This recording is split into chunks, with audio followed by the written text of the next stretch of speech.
आपने Epstein files का नाम तो सुना ही होगा।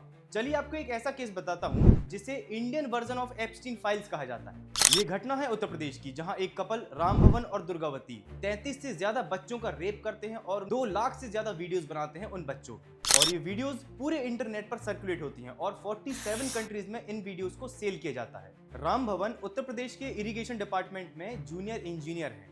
राम भवन और दुर्गावती बच्चों को छोटे छोटे लालच देकर, जैसे कि गेम, मोबाइल और गिफ्ट देने के बहाने घर बुलाया करते थे, उनका यौन शोषण करते थे और फिर उनकी वीडियोस बनाया करते थे। ये वीडियोस पूरे इंटरनेट पर बेचा करते थे। इन दोनों का ये काला कारनामा 2010 से लेकर 2020 तक चला। और एक शॉकिंग बात देखिए, लोकल पुलिस को भनक तक नहीं थी कि ऐसा कुछ हो रहा है, या कह लीजिए भनक तो थी लेकिन उन्होंने कुछ करना नहीं चाहा।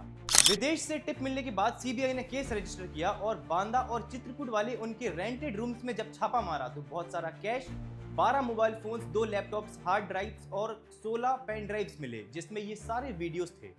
इतने सारे एविडेंसेस मिलने के बाद इनके ऊपर एक क्रिमिनल केस रजिस्टर होता है और अभी रिसेंटली एक स्पेशल पॉक्सो कोर्ट ने इन्हें डेथ पेनल्टी यानी कि मृत्यु दंड दिया है। हालांकि ये सेंटेंस अभी हाई कोर्ट से कंफर्मेशन के लिए पेंडिंग है।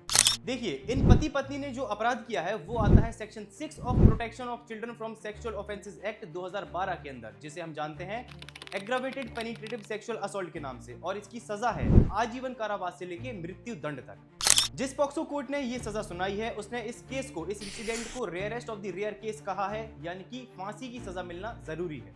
और आपकी जानकारी के लिए बता दूं कि पिछले 10 साल में सिर्फ 4 लोगों को फांसी की सजा हुई है, वो भी 2020 में, जो कि निर्भया रेप केस के अक्यूज्ड थे।